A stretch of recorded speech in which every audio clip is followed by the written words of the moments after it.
లేదు బాబాయ్ మళ్ళీ ఓకే ఓకే ఓకే ఇప్పుడు తీసారు. Thank you. Okay sir. ఒక్క నిమిషం అండి, ఒక్క నిమిషం.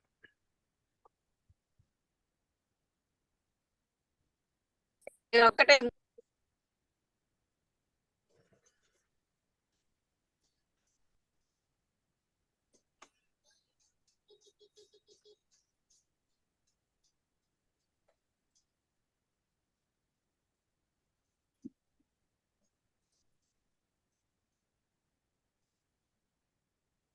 ఓకే, ప్రారంభిద్దాం మరి.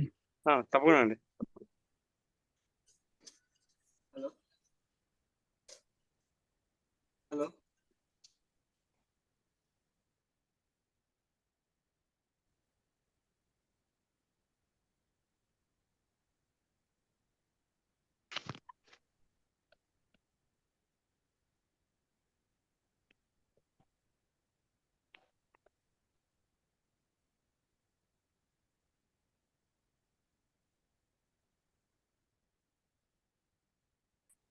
ఏం రావట్లేదు.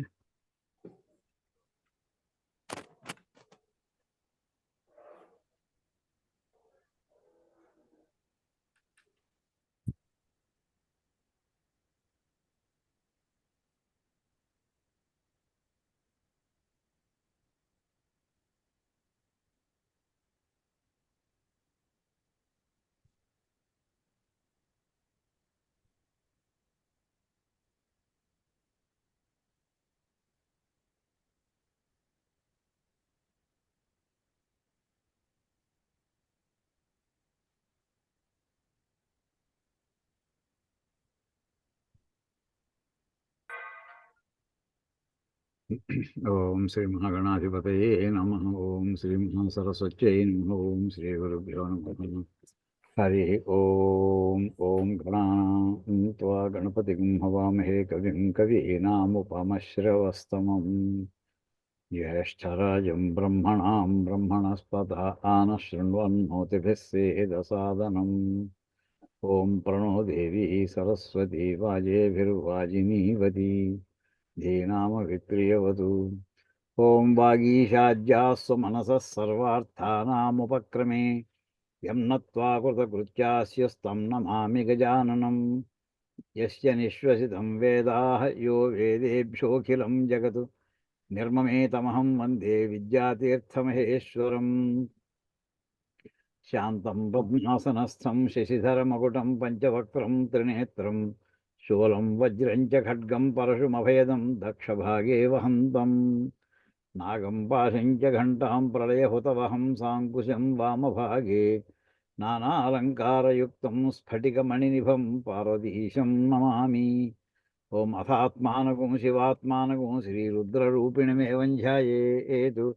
శుద్ధస్ఫటికసంకాశం త్రినేత్రం పంచవక్త్రం దశభుజగం సర్వాభరణభూషితం నీలగ్రీవం శశాంకచహ్నం నాగయజ్ఞోపవీతినం నాగాభరణభూషితం వ్యాఘ్రచర్మాంబరధరం అభయవరకరం శూలహస్తం జ్వలంతం కపిలజటాజూటినం శిఖాముజ్యోతధారిణం వృషస్కంధసమారూఢముమాదేహార్ధధారిణం అమృతేనాప్లుతం హృష్టం దివ్యభోగసమన్వితం దిగ్దేవతాసమాయుక్తం సురాసురనమస్కృతం నిత్యం చ శాశ్వతం శుద్ధం ధ్రువమక్షరమవ్యయం సర్వవ్యాపినమీశానం రుద్రం వై విశ్వరూపిణం.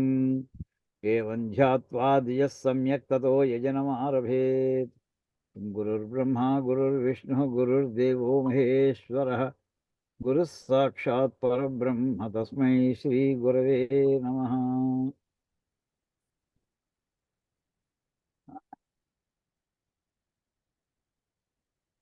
మనం ఈ రుద్రాధ్యాయమైనటువంటి నమ్మకంలో 8వ అనువాకమైనటువంటి నమస్సోమాయ అనేటువంటి అత్యంత పవిత్రమైనటువంటి ఆ అనువాకంలో ఉండే పదాలకి భాష్య భాగాన్ని వివరణ చూస్తున్నాం. అందులో మనం గత 2 వారాలుగా నమస్సోమాయ చ రుద్రాయ చ నమస్తామ్రాయ చారుణాయ చ నమశంగాయ చ పశుపతయే చ అని ఈ వాక్యాలకి మనం భాష్యాన్ని చూసుకోవడం జరిగింది. ఇంకా దాని తర్వాత దాంట్లో వెళదాం మనం. ఇంకా మళ్ళీ ఆడ పాతది రివిజన్ ఏం పెట్టుకోవట్లేదు. నమ ఉగ్రాయ చ మామూలు అక్కడ వాక్యం ఇలా ఉంది మనకి.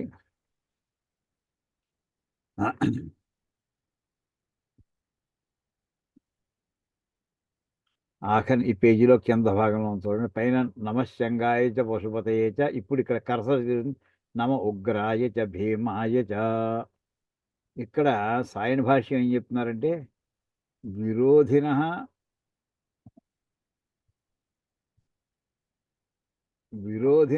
నాశయితుం క్రోధయుక్త ఉగ్రహ. శత్రువులని నాశనం చేయడానికి చాలా కోపంతో ఉన్నటువంటి వాడు ఉగ్రుడు. అంటే ఇంకా ఆ ఉగ్రత్వం కనుక రుద్రుడిలో ప్రవేశించిందో అవతలాడు ఇంకా దానికి హతం అయిపోవాల్సిందే. ఇక్కడ క్రోధయుక్త అనే పదం, క్రోధం అనే మాట ఉంది చూడండి, కోపంలో తీవ్ర స్థాయిది. ఇది క్రోధ దర్శన మాత్రేన. ఇంకా మరి భీముడి మరి ఉగ్రాయచ భీమాయచ అంటే ఏంటంటే ఆయన్ని చూస్తేనే చాలు. ఇందాక ఆయన కళ్ళు ఉరుముతూ ఆయన వధించడానికి సిద్ధంగా ఉన్నాడు ఆయన. ఇక్కడ ఆయన ఏం చేయటం లేదు, ఆయన మామూలుగా ఫుల్ అలర్ట్గా ఉన్నాడు ఆయన. దర్శన మాత్రేన విరోధిన భయహేతు భీమ. ఆయన్ను చూస్తేనే చాలు దడుసుకుని శత్రువులు వణికిపోవలసినటువంటిది. అంటే వాళ్ళు చేసిన తప్పులన్నీ కూడా అక్కడ ఎదురుకుండా మ్యాగ్నిఫై అయ్యి కనిపిస్తూ ఉంటాయి, స్పష్టంగా కనిపిస్తుంటాయి వీళ్ళకి. ఆయన అక్కడ ధర్మమూర్తిగా కూర్చుని వేసేంత శుభ్రంగా ఏ మొహమాటం లేదు, కన్సిస్టెన్సీ లేవు ఎవరికి కూడాను. ఆ రకంగా కూర్చుని తప్పు చేసినటువంటి వాడికి మన వంతు వస్తోంది, ఎలాంటి శిక్ష మనకి పడుతుందో అనేటటువంటి ఆ భయంతో ఆయన దర్శనం చేస్తే చాలు, చూస్తే చాలు. ఆ రకంగా ఉండేటటువంటి భీమాయచ. ఇది మామూలుగా మనకి ఇందులో ఒకటేమో ఆయన అక్కడ కోపం తెచ్చుకుని ఆయన కోపంతో ఉన్నటువంటి వాడు అక్కడ. రెండోది అంటే కోపం లేదు అక్కడ, ఆయన డ్యూటీ ఆయన చేయడానికి కూర్చుని ఉన్నాడు అంతే. కానీ ఆయన చూసి వీళ్ళు భయపడిపోతున్నారు. ఇప్పుడు దీనికి తర్వాత వాక్యాలు ఏమున్నాయో చూద్దామండి. భాష్యంలో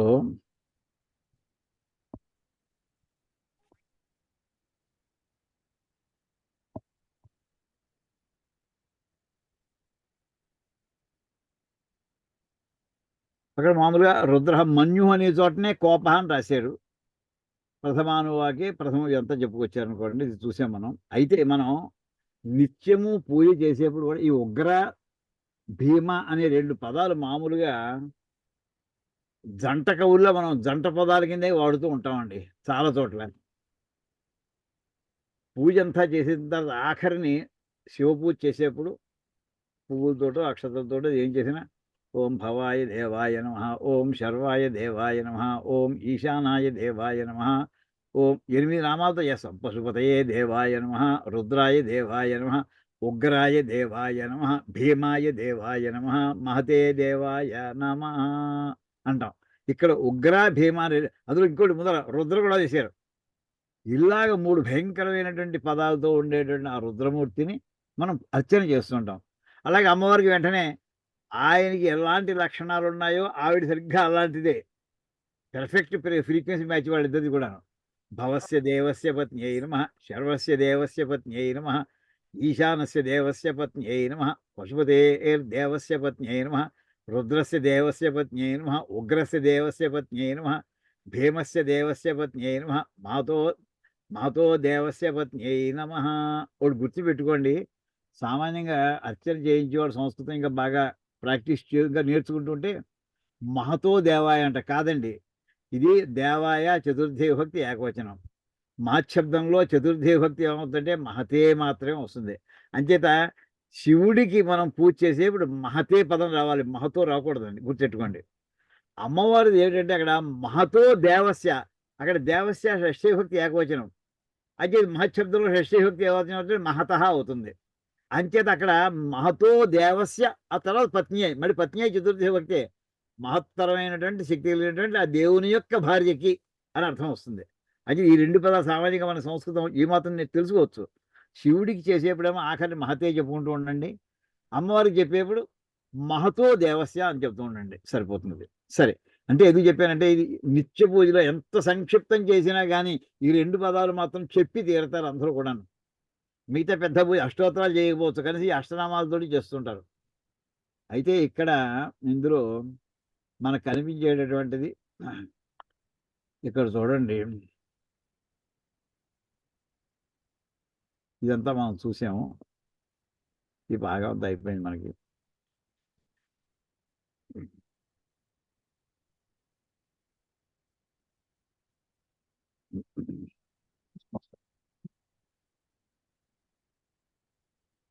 యో భక్త వరదం దేవం శివం రుద్రమమాపతిం అనన్యభావేన సదా సర్వేషం సముపాసతే ఇహలోకే సుఖం ప్రాప్య తే యాంతి పరమాంగతిం. ఆయన ఎందుకు ఎంతలాగా మనం ఆయన పూజ చేస్తామంటే ఆయన యొక్క రౌద్రాన్ని, ఉగ్రత్వాన్ని, భీమత్వాన్ని చూడలేక ఆయన అనుగ్రహం కలిగిందో అనన్యభావేన, అన్యభావం ఇంకో మిగతా వాటి మీద దృష్టి పోతూ అనన్యభావం ఇంకా దేని మీద దృష్టి పోకుండా అలా గనక ఉండి పరమేశ్వరుని గనక సర్వేశ్వరుని గనక ఉపాసన చేస్తే ఈ లోకంలో సుఖాన్ని పొంది తర్వాత మోక్షానికి వెళ్తాడు, పరమగతికి వెళ్తాడు అని అక్కడ మనకి అందరూ చెప్పుకుంటూ వస్తామండి. తర్వాత ఇందులో ఇంపార్టెంట్ పదాలు మనకి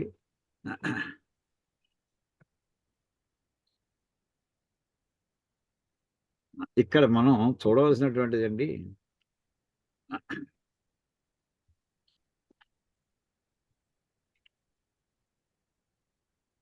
ఈ ఉగ్ర భీమ అనేటటువంటి వాటిని మన వాళ్ళు ఎలా అన్వయించారంటే, గురుగారు వేరే స్క్రీన్ ఉందండి.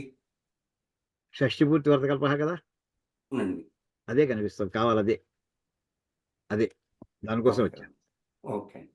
ఎంచేతంటే ఇక్కడ ఉగ్ర అనేటటువంటి దాన్ని ఉగ్రమూర్తిగా భావన చేసి ఆ ఉగ్రమూర్తిని శాంతింప చేయడానికి చేసుకునేదే షష్ఠిపూర్తి వ్రతకల్పం అండి. ఇక్కడ ఇందులో తప్పు వేసాడు చూడండి, షష్ఠి అని వేసాడు, తప్పది. షీ కింద మామూలు టకారం లైట్గా ఉండి వేయాలి. షష్ఠి అని వేస్తే 60, షష్ఠి అని వేస్తే 6. ఇది 6 ఏళ్ళకి చేసేది కాదు, 60 ఏళ్ళకి చేసేది ఇది. అది దానివల్ల ఏమిటంటే అంటే టా వేయాలి, టా. మామూలు టాటాలో మొదటి అక్షరం, రెండోది కాదు, రెండోది చేయకూడదు. ఏమి దీనివల్ల ఏమిటంటే ఆ ఉగ్రమూర్తిని శాంతింపజేసుకోవడానికి మనం చేసేటటువంటి కార్యక్రమం షష్ఠిపూర్తి. అంటే ఎలాగా ఆయన కాలాయ పరమేశ్వరుడికి కాలస్వరూపుడని ఎలాగా ఇంకో అందరికీ తెలుస్తుంది. కాలం ఆయన యొక్క అంశ ఇది. అంచేత ఆ కాలంలో 60 ఏళ్ళు వచ్చేప్పటికి ఒక రథం బయలుదేరుతుంది. ఒరే అబ్బాయి జాగ్రత్తగా ఉండి warning message, first warning message వచ్చేస్తుందట. నిత్యం వార్నింగ్ మెసేజ్లు వస్తూనే ఉంటాయి అనుకోండి, కానీ షష్ఠి ఒక ఇంపార్టెంట్. రిటైర్మెంట్ ఇదివరకు అయితే 55కో 60కో అవుతుండేది, ఇప్పుడైతే ఎక్స్టెండ్ చేసేది అనుకోండి. సో నువ్వు దగ్గరికి వచ్చేస్తున్నావు జాగ్రత్త అని చెప్పడానికి ఈ షష్ఠి పూర్తి అనేది ఒక బౌండరీ పాయింట్గా పెట్టుకునేవారు. పెట్టి దీనికి ఎందుకు అసలు ఇంత దీనికి ఇచ్చుకొచ్చారు, ఏం చేస్తారు అందులో, ఆ విషయాలు కొన్ని చూద్దామండి. అలాగే భీమరథం అంటే 60 నుంచి 69 దాటేసాడు, 70లోకి వచ్చాడండి. అంటే ఏమైందనమాట, ఆ ఉగ్రదేవుడు అనుగ్రహించాడు, పర్వాలేదు ఇంకో 10 ఏళ్ళు ఇచ్చాను రాని. అంటే ఉగ్రస్వరూపంలో ఉండేటటువంటి పరమశివుడు అనుగ్రహిస్తే 70 ఏళ్ళ దాకా చూస్తామండి. అప్పుడు మళ్ళీ 70 కూడా పెద్దంకి ముందర వెళ్ళిపోతున్నాం, అంటే అసలు బౌండరీకి దగ్గరికి వెళుతున్నాం. అంతే 70 ఏళ్ళకి 60 ఏళ్ళకి చేసేదానేమో ఉగ్ర రథ శాంతి అయితే 70 ఏళ్ళకి చేసేదాన్ని భీమరథ శాంతి అంటారండి. అయితే 60 ఏళ్ళకి చేసేదానికి అంట భీమరథ శాంతి కొంచెం తక్కువే ఉంటుంది. అంటే ఇందులో అయితే పాత్రలని మామూలుగా మనకి రాగివో వెండివో బంగారం ఎవరి ఓపిక బట్టి వాడు ఏదైనా చేసుకోవచ్చు, అలా చేసుకుంటూ వస్తాయి. ఇక్కడ ఎందుకు ఇది చేస్తున్నారు అంటే ఇక్కడ దీని మీద చెప్తాడండి. షష్ఠిపూర్తిలో సంకల్పంలో మొట్టమొదటి వస్తుందారా, అతస్త్వాం ప్రష్టుకామోస్మి. వైశంపాయనుడు అడుగుతున్నాడు బ్రహ్మగారు, లోకానాం హితకామి. వాళ్ళు ఎప్పుడు కూడా జగద్ధితం కోసమే వాళ్ళు ఈ గ్రంథాలన్నీ రచించారు మహానుభావులు. వాళ్ళకి అక్కర్లేదు, మనలాంటి వాళ్ళ కోసమని.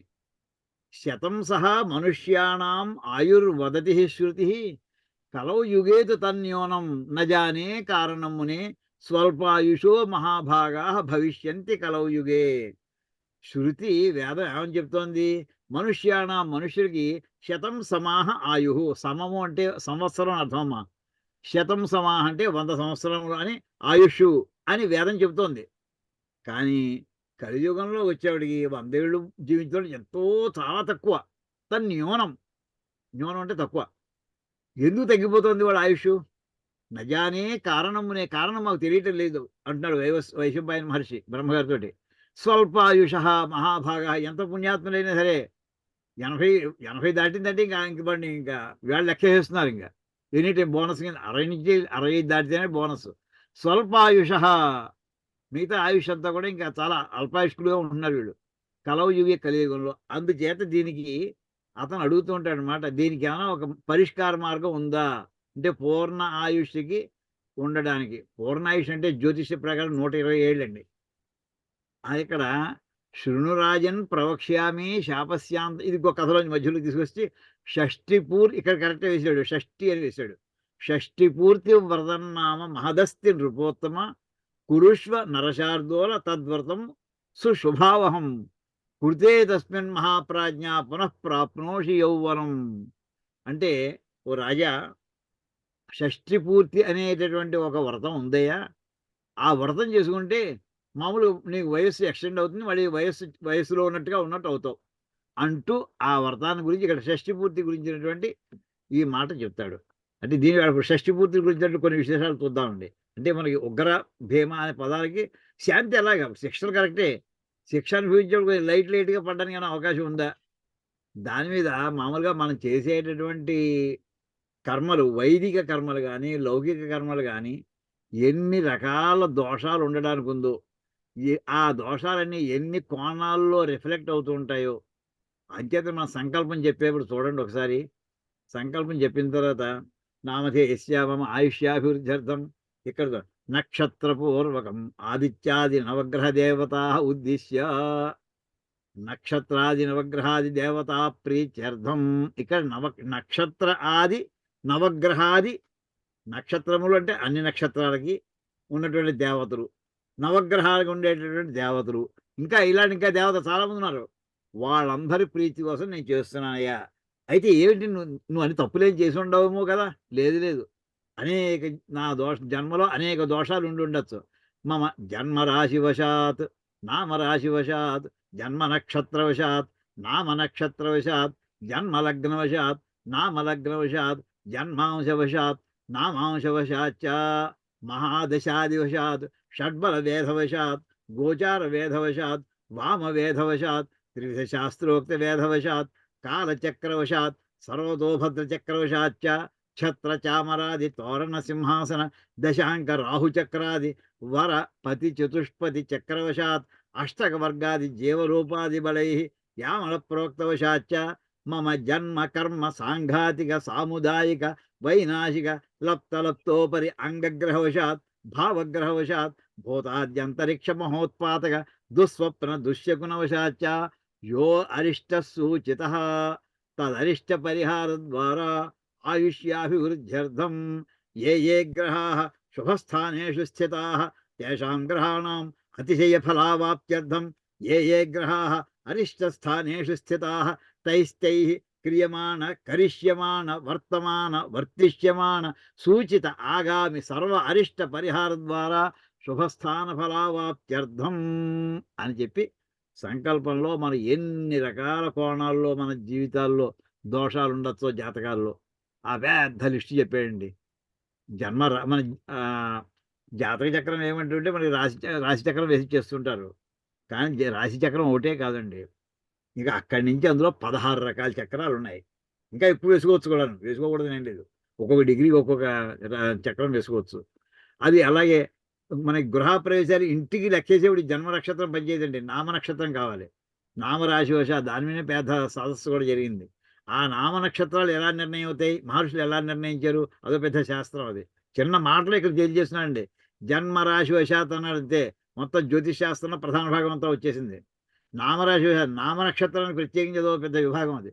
జన్మ నక్షత్ర వశాత్, మన నక్షత్రాలు కొన్ని నక్షత్రాలు చాలా దేవతా నక్షత్రాలని, మానుష్య నక్షత్రాలని, రాక్షస నక్షత్రాలని రకరకాల ఏవో కేటగిరీ చేశారు. మనం ఎందులో పడ్డామో కానీ ఎలా ఉన్నా కానీ ఇలా ఉన్నాం, దైవానుగ్రహాలు ఇవాళ ఈ క్లాసు అటెండ్ అవ్వగలుగుతున్నాం అనుకుంటూ, అలాంటి నక్షత్రాల్లో దోషాలు ఏమైనా ఉంటే ఆ నక్షత్రాల్లో మనం పుట్టి ఉండడం వల్ల, లేక ఇప్పుడు ఆ నక్షత్రం ప్రస్తుతం గోచారంలో ఇప్పుడు నడుస్తూ ఉండడం వల్ల ఇలా ఎన్ని రకాల దోషాలు ఉండొచ్చో అవన్నీ లిస్ట్ అంతా చెప్పుకొచ్చి చివరికి ఇంతేకాదు అప్పుడప్పుడు మనకి భవిష్యత్తు చూపించడానికి స్వప్నాలు వస్తుంటాయి, శకునాలు వస్తుంటాయి. ఈ జాతకం తెలియపోతుంది, స్వప్నం జ్ఞాపకం ఉంటుంది. ఆ స్వప్నం బట్టి కూడా తెలిసిపోతుంటుంది. దుశ్శకునవశాచ్చ ఇక్కడ స్వప్నం అనే చిన్న మాట వచ్చేడు వెంటనే వస్తుందండి. రామాయణంలో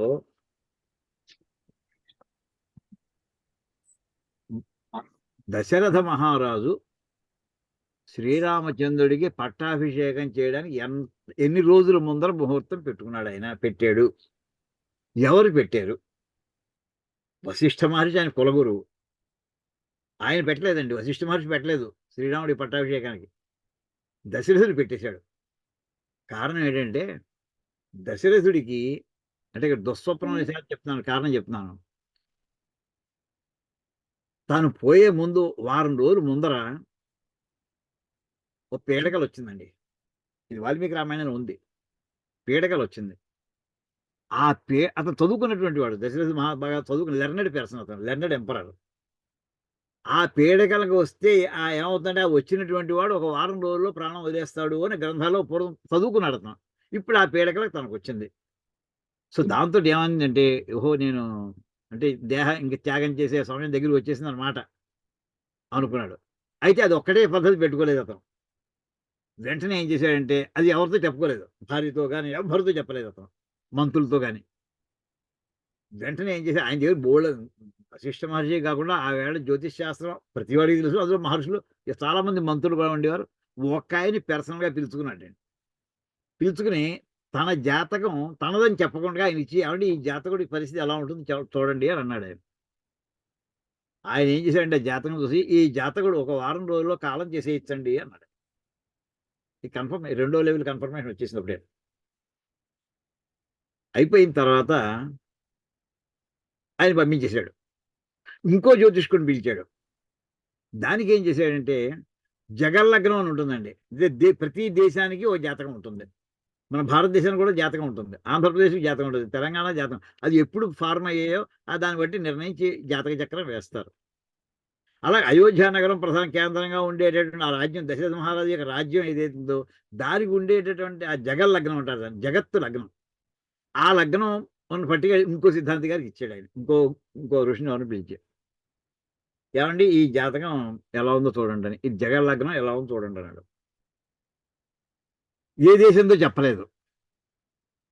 చూసిన ఏమండి ఈ జగల్ లగ్నం ఏ దేశానికైతే వర్తిస్తుందో ఆ రాజు ఒక వారం రోజులు వెళ్ళిపోవచ్చండి, అలా సూచిస్తోంది ఇందులోనూ అన్నాడు. ఒకటి తనకి దుస్వప్నం వచ్చింది, రెండు ఇందాక చెప్పినటువంటి జాతక చక్రం వల్ల అందులో తెలిసిపోయింది, మూడోది జగల్ లగ్నం వల్ల కూడా కన్ఫర్మ్ అయిపోయింది. ఇంకా తాను వారం రోజులు వెళ్ళిపోతాడు అంతే. అది దశరథుడికి తెలిసిందండి. వెంటనే అతని ఆల్టర్నేటివ్ ఏంటి, రాజ్యాన్ని వెంటనే ఇంకోటికి ఎవరికి అందించి వెళ్ళాలి. రాజు లేకుండా దాన్ని వదిలిపెట్టి వెళ్ళకూడదు. తనకి ప్రియమైన వాడు ఎవరంటే శ్రీరామచంద్రుడు, జ్యేష్ఠ కుమారుడు, యోగ్యుడు, చదువుకున్నటువంటి వాడు, ప్రజలందరూ హర్షిస్తున్నవాడు. అందుచేత ఏం చేశాడంటే మొన్నటి పొద్దునే ఎప్పుడైతే ఈ నిర్ణయం అయిపోయింది, 1-2 రోజులు తేల్చేసుకున్నాడు ఈ విషయం అంతాను, ప్రొలాంగ్ చేయలేదు. వెంటనే అతను ఏం చేశాడంటే మొన్నాడు సభ పెట్టి పెద్ద నాటకం ఆడేసాడండి సభలో. నా వేళ దశరథుడు అతను ఏం చేశాడు, మళ్ళీ వస్తారు ఇక్కడ జస్ట్ మనకి. అందులో అతను ఏం చేశాడంటే ఆ వేళ ఊళ్ళో పెద్దవాళ్ళందరినీ పిలిచాడు. అంటే కార్పొరేటర్స్ అనుకుంటా మనలాంటి వాళ్ళు అనుకోండి, లేదా మినిస్టర్స్ అందరూ కూర్చున్నాక చాలా నాకు కొంచెం అలసట వస్తుందో అన్నట్టుగా వాళ్ళతో మాట్లాడని చెప్తున్నాడు. అయితే మన యువరాజుని పట్టాభిషేకం చేసేద్దామండి, మీకు కాస్త సహాయంగా మీకు బరువు అతను బాధ్యత తీసుకుంటాడు, ట్రైనింగ్ అయినట్టు అవుతుంది కుర్రాడు అనేప్పుడు ఇతను అంటే నా పరిపాలన మీకు నచ్చలేదా ఏమిటన్నాడు మళ్ళీ కావాలని. అలా కాదు, మీరు ఉండగా అతను ఉంటే అతను తరఫీ కూడా ఇచ్చినట్టు అవుతుంది కదా. అయితే సరే, అక్కడ సభలో ఆ వేళ వశిష్ఠ మహర్షి ఉన్నారు, మిగతా మహర్షులు అందరూ ఉన్నారు. మామూలుగా అయితే ఏం చెప్పాలి, గురుగారు ముహూర్తం చూడండి పట్టాభిషేకం చేద్దాం అనాలి. లేదు, టైం లేదు ఇతనికి. ఆ మాట గురుగారితో కూడా తను షేర్ చేసుకోలేదు తన పరిస్థితి. ఆ వేళ పునర్వసు నక్షత్రం అంచేత శ్రీరాముడి జన్మ నక్షత్రం జన్మతార అవుతుంది. ఎప్పుడు కూడా ప్రథమం త్యాజ్యం అంటే జన్మతార మొదటి జన్మతారను వదిలేయాలి. అంటే పునర్వసు వాళ్ళకి పునర్వసు నాడు కార్యక్రమం ఏది ప్రారంభించకూడదు. పుష్యమి సంపత్తారు అవుతుంది అంటే మొన్నాడు. అందుచేత ఏం చేశాడంటే అయితే రేపు పుష్యమి శ్రీరాముడికి మన రాముడికి రేపు సంపత్తారు అవుతుంది, అయితే రేపు పెట్టేసుకుందామండి గురుగారు, మీరు ఏర్పాట్లు చూడండి అన్నాడండి. అక్కడ వాడు ఎంత లౌక్యంగా మాట్లాడాడు. ప్రజల చేత చెప్పించాడు, చెప్పించి తాను ముహూర్తం నిర్ణయం చేసుకు వచ్చేసాడు. అప్పుడే ఆ ముహూర్తం అక్కడ పెట్టేశాడు. పెట్టేయడం దాంతో ఆయనగా అక్కడ ఆవేళ మర్యాదలు 2 ఉన్నాయండి. రాజాజ్ఞను ధిక్కరించడానికి వీల్లేదు ఒకటి, అందుకు సభాముఖంగా చెప్పేశాడు ఈయన. ప్రైవేట్గా కూర్చొని ఆశ్రమానికి వెళ్ళి గురుగారు ఏం చేద్దామని అడగలేదు ఇతను. అది ఒక మర్యాద. అంటే రాజు చెప్పినట్టు చేయాలంటే ఎవరన్నా సరే. లేదా మామూలుగా అప్పుడు మామూలుగా ప్రైవేట్గా మాట్లాడితే ఇతను మామూలుగా గురుగారు ముహూర్తం చూడండి అన్నాడు అనుకోండి. ఒకవేళ ఆయన ఏమయ్యా ఇప్పుడు మూఢం అయ్యా, ఇప్పుడు మూఢంలో ముహూర్తాలు ఉండవు, కొనాలి ఆగాలి అని అన్నాడు అనుకోండి, ఇతని టైం అయిపోతూ ఉంటుంది. అని అవకాశం ఇవ్వకూడదు అనుకుని అతను తాను పెట్టేశాడు. చివరికి ఏం జరిగిందో చూసాం. ఇది ఏం చేసి చెప్పారంటే అందులో మనం చూసినటువంటి దుస్వప్నవశాతు అది అందుకోసం చెప్పుకొచ్చానండి. ఇలాంటి అందులో కూడా సూచితం అవుతుంటాయి కదా. కనిపిస్తుందమ్మా, స్క్రీన్ కనిపిస్తుందమ్మా. దుస్వప్నం, అలాగే దుశ్శకునవశాత్ ఇలాంటి వాట యహ అరిష్ట సూచిత, ఏ కీడైతే సూచించబడుతుందో తద్ అరిష్ట పరిహారం ద్వారా ఆ అరిష్టం పోవాలి, ఆయుష్య అభివృద్ధి అర్థం అని చెప్పి ఇంకా ఏ కొన్ని అన్ని గ్రహాలు చాలా కష్టాలనిచ్చే రాశులు ఉండవు, అన్ని డిస్ట్రిబ్యూట్ అయి ఉంటాయి. కొన్ని శుభస్థానాల్లో ఉంటాయి, కొన్ని అరిష్ట స్థానాల్లో ఉంటాయి. అంటే శుభస్థానాల్లో ఉన్నటువంటి శుభగ్రహాలు ఇంకా శుభాన్నిచ్చుగాక, అరిష్ట స్థానంలోనే ఆ అరిష్టాన్ని తగ్గించి మనకు శుభాన్నిచ్చుగాక అని చెప్పి ఇవి ఆ గ్రహాలు క్రియమాణ ఇప్పుడు చేస్తున్నటువంటి ఆ ప్రమాదం ఏమైనా నడుస్తుంటే, లేదా కరిష్యమాణ ఇంకా చెయ్యబోతుంటే, వర్తమాన నడుస్తున్నటువంటి, వర్తిష్యమాన ఇంకా జరగబోయేటటువంటి, సూచించబడిన ఆగామి రాబోయే సర్వ అరిష్ట పరిహారం ద్వారా సమస్తమైనటువంటి కీళ్ళు కూడా తొలగుట కొరకు శుభస్థానం అన్ని కూడా శుభస్థానం ఏకాదశ ఫలావాప్త్యర్థం అంటుంటారు. 11 ఇంటి కనుక ఉన్నాయంటే శుభస్థానం చాలా శుభ ఇస్తూ ఉంటాయని. అలాగా ఈ సంకల్పం అంతా చెప్పుకుని మామూలుగా దాంతో ఇది షష్ఠి పూర్తి చేస్తూ ఉంటారండి. అంటే ఆ దోషం పోవాలని. అయితే ఇందులో ప్రధానమైన దేవత ఎవరో తెలుసునండి, మృత్యుదేవత. ప్రధాన కలశ ఉపరి స్థాపిత మృత్యు ప్రతిమాం ధ్యాయేత్. మృత్యు ఇచ్చితే దానికోసం 60 ఏళ్ళు అంటే 60 అన్నా 70 అయినా అక్కడ ఎదురుకున్నా నుంచుంది మృత్యుదేవత. అరే అబ్బాయి నీకు టైం రెడీగా ఉండు, సామాన్తో సర్దేసుకో, నీ ధర్మం అధర్మాలని రెడీగా పెట్టుకో, అవే నీతో పాటు వచ్చి ఇంకేం రావు అని అక్కడ నుంచి వార్నింగ్ ఇస్తుంది. మృత్యు ప్రతిమాం ధ్యాయేదండి. అక్కడ యమం దండోజ్వలకరం మహిషోపరిసు స్థితం సర్వభీతికరం ధ్యాయేత్ మృత్యుం జగదధీశ్వరం. మృత్యుదేవతను అక్కడ ప్రారంభించి చేస్తుంటారని, ఇవన్నీ పరం మృత్యు అనుపరే ఈ మంత్రాలు చెప్పుకుంటూ వస్తుంటారండి. అంటే ఎందుకంటే అయితే ఇంత మృత్యువు కూడా ఎవరి అధీనంలో ఉంటుంది? రుద్రుని యొక్క అధీనంలో ఉంటుంది. ఏ రుద్రుడు? ఉగ్రరుద్రుడు అధీనంలో ఉంటుందండి. అందుకోసం ఈ మంత్రాలు చెప్పుకుంటూ వస్తుంది. ఇది అయిన తర్వాత ఇంకా అందులోనే త్రియంబకం యజామహే మంత్రం, మృత్యుంజయం మృత్యో అధిదేవతం ఉగ్రమావాహయామి. ఇప్పుడు ప్రతిదేవకి అధిదేవత ప్రత్యధిదేవత ఉన్నట్టుగా ఈ మృత్యుదేవతకి అధిదేవత ఎవరంటే ఉగ్రదేవత. తర్వాత ఓం భువ మృత్యో అధిదేవతాం ఉగ్రమావాహ, ఓం సోహ మృత్యు అధిదేవతాం, మరి ప్రత్యధిదేవతాం, మరి 2 రకాలు చెప్పుకుంటూ వస్తారు. అయిన తర్వాత తదుత్తర భాగే మృత్యుంజయ నమస్తేసు వృషవాహన శంకర శమ యో గ్రంథోత్పన్నం భయం మే ఫాలలోచన స్తుహి శ్రుతం గర్త సదంయువానం అని చెప్పి ఆ మంత్రం చెబుతూ ఆ మృత్యుదేవత అనుగ్రహం కోసమని ఆ మొత్తం పూజ అంతా చేసి ఆ కాలస్వరూపుని మొత్తం అక్కడ ప్రార్థన చేస్తుంటారండి. అయితే ఇలాగే భీమరస శాంతిలో కూడా చేసుకొస్తారు. అయితే ఇక్కడ చేసేప్పుడు ఎంతమంది దేవతలు వస్తారు ఇలా ఉంటాయి మొత్తం మండపం మీద. షష్ఠి పూర్తి చేసేప్పుడు అయితే మొత్తం మనకి చెంబులు కూడా పెట్టిస్తుంటారు. ఏమండి 60 సంవత్సరాలు ఉంటే 60 సంవత్సరాలకి ఒక్కొక్క సంవత్సర నామధేయానికి ఒక్కొక్క అధిదేవత ఉంటాడు. 60 మంది సంవత్సరాల ప్రతి సంవత్సరానికి 60 మంది అంటే చక్రం అన్నమాట. కాలచక్రం 60 ప్రధానమైనటువంటిది. ఆ 60 ఇప్పుడు మనకి నిమిషానికి 60 సెకండ్లు, గంటకి 60 నిమిషాలు. ఈ 60 సొంతంగా వీళ్ళు ఎవరు కనుక్కున్నది కాదండి, మన శాస్త్ర ప్రకారం వచ్చినటువంటిది. ఏం చేద్దంటే కాలంట 60 ఏళ్ళకి ఒకసారి రిపీట్ అవుతుంటుంది. ఉదాహరణ సంవత్సరం చూడండి, ప్రతి సంవత్సరం సీజన్స్ రిపీట్ అవుతున్నాయి లేదా? లాస్ట్ ఇయర్ ఏప్రిల్ మేలో మనకి వేసంకాలం వచ్చింది, తర్వాత వర్షం వస్తుంది, తర్వాత ఇలా మొత్తం ఎలా అయితే ఉందో 60 ఏళ్ళకి మళ్ళీ అలాంటి రిపిటేషన్ కనిపిస్తూ ఉంటుందండి. అది వందలాది సంవత్సరాలు జీవించి ఉండగలిగినటువంటి వాళ్ళు ఈ రిపిటేషన్స్ వాళ్ళు చూడగలుగుతారు. ఒక సైకిల్లోనే వెళ్ళిపోయేటటువంటి వాళ్ళు రెండోసారి వస్తూ చూడలేరు, లేదా 2-3 సార్లు చూసి కన్ఫర్మ్ చేయలేరు. చాలాసార్లు చూసినటువంటి వాళ్ళు కన్ఫర్మ్ చేయగలుగుతుంటారు. అంచేత అక్కడ వాటన్నిటి దేవతగా పెట్టి మొత్తం ఈ రకంగా చేస్తారు. ఇదంతా అయిన తర్వాత అక్కడ ఉండేటటువంటిది అందులో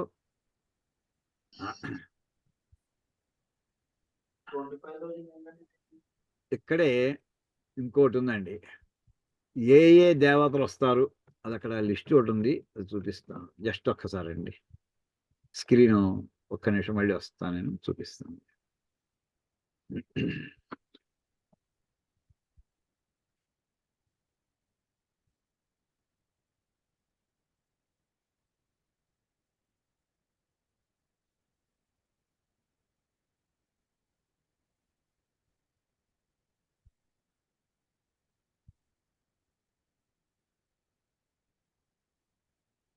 ఇక్కడ వస్తుందో చూడండి. ఇందులో ఏ ఏ దేవతలని ఆహ్వానిస్తారో మండపం మీదకి అది ఇక్కడ కనిపిస్తుందండి మనకి.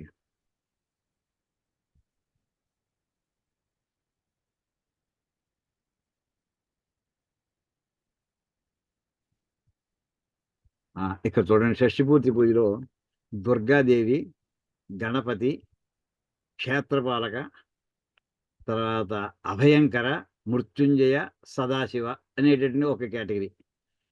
ఆ వేళే మన మృత్యుంజయ హోమం, నవగ్రహ హోమం జపం చేయిస్తుంటారు. ఆ అభ్యుదయార్థం వేదపారాయణ చేయిస్తుంటారు. ఆయుర్వృద్ధికి తిలాహోమం చేయిస్తుంటారు. సూర్య నమస్కారాలు చేయిస్తుంటారు. అశ్వత్థ ప్రదక్షిణాలు చేయిస్తుంటారు. ఏమండి, తర్వాత దశదానాలు, షోడశ మహాదానాలు, తర్వాత 60 ప్రతిమా దానాలు, నవగ్రహ దానాలు ఇవన్నీ కూడా చేయిస్తుంటారు. ఈ మృత్యుదేవత ప్రార్థనలో ఉగ్ర, మృత్యుంజయ మొత్తం 2 పక్కలా ఉండడానికి చెప్పారు. అలాగే ఆ మండపం మీదే సప్త చిరంజీవుల్ని కూడా ఆహ్వానిస్తారండి. అశ్వత్థామ, బలిర్వ్యాసో, హనుమాంశ్చ విభీషణ, కృప పరశురామశ్చ సప్తైతే చిరంజీవిన. ఆ 7గురిని కూడా, అంటే ఇందాక చెప్పినటువంటి 60 సంవత్సరాల 60 ఇయర్స్ అంటే 60 సంవత్సరాలు, 2 అయినాలు ఉత్తరాయణ దక్షిణాయన దేవతలు, 6 ఋతువులకి దేవతలు, 12 మాసాలకి దేవతలు, 2 పక్షాలకి దేవతలు, 16 తిథులు అంటే 10 పాడ్యమి లగాయతు, అమావాస్య కానీ పౌర్ణమి కానీ, సో మొత్తం 16 తిథులు అవుతూ ఉంటాయి. అవి వార దేవతలు అంటే సోమవారం, ఆదివారం, సోమవారం వీటంటికి అష్ట వసువులు, 11 మంది రుద్రులు. ఇదండి ఇందాక 11 రుద్రులు అంటే సోమ ఇచ రుద్రాయచ. ఇందాక గౌతమ్ ప్రసాద్ గారు అడిగేది, గౌతమ్ ప్రసాద్ గారు ఇక్కడ వస్తుంది చూడండి.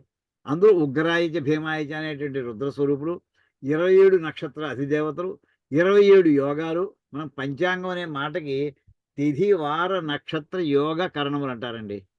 తిథులు ప్రతి తిథికి పాడ్యంకో దేవత, విధికో దేవత అలా ఉంటారు. ఏమండి, తిథి, వార, నక్షత్రాలు, అశ్విని నక్షత్రానికి ఎవరెవరు దేవతలు, అలాగే నక్షత్ర, తిథి, వార, నక్షత్ర, యోగ, కరణములు. మనకి రోజుని మొత్తం మీద కొన్ని యోగాలు ఉంటుంటాయి. నెల అయ్యేప్పటికి 27 యోగాలు నడుస్తుంటాయి దాని పీరియడ్కి. అలాగే కరణము, ఈ 5 రకాలు కలిపి పంచ అంగములు అంటారు. కాలం యొక్క అంగములు పంచ, అంచేది దాని పేరు పంచాంగం అని పేరు వచ్చింది. ఇది కాకుండా నవదుర్గలు, బ్రహ్మ, విష్ణు, రుద్ర గణములు, క్షేత్రపాలు ఇందాక చెప్పినట్టుగా వాస్తు పురుషుడు, రాశి దేవతలు అంటే 12 మంది, ఈ సప్త మరుత్తులు, పంచబ్రహ్మలు అంటే సజ్జోజాత, వామదేవ, అఘోర, ఏమండి తత్పురుష, ఈశాన, ఇలా 5 రకాల దేవతలు, నవగ్రహాలు 12. ఇలాగ ఇంతమంది దేవతలను అయ్యా నన్ను రక్షించని వీళ్ళందరూ ఏకగ్రీవంగా మనకి రికమెండ్ చేస్తే అప్పుడు ఆయన ఉగ్రుడు ఓకే చూద్దాంలే అంటాడు. ఆయన వెంటనే ఆయన యాక్సెప్ట్ చేసాడు. అంటే వీళ్ళందరికంటే అధిపతి ఆయన. అందుకోసం జస్ట్ ఈ టెక్స్ట్ కోసం తీసుకొచ్చానండి. తర్వాత ఎక్కడ ఇప్పుడు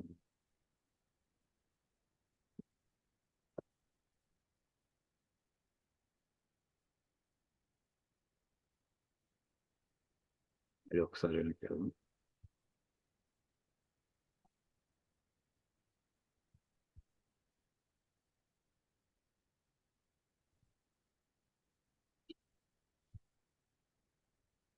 ఏమండి, ఇందులో ఉండేటట్టు ఇది చూసాం మనం.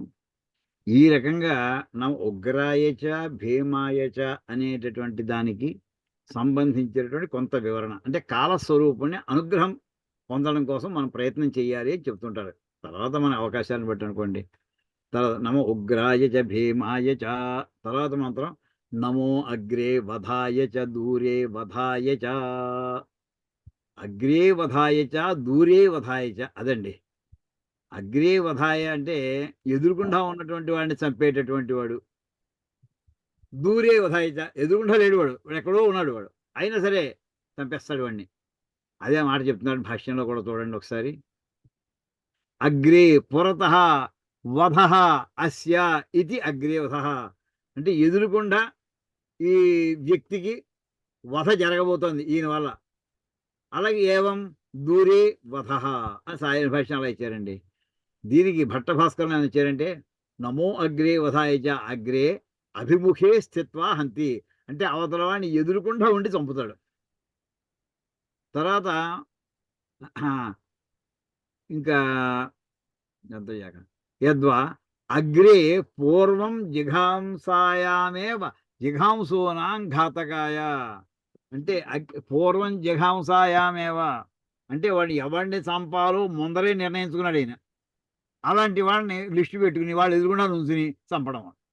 దూరే వధాయ చ దూరేపి స్థితానాం హంత్రి దూరేపి కాలే దురాత్మనాం హంత్రి అంటే దూరంగా ఉండి చంపడం అంటే డిస్టెన్స్ వైజ్.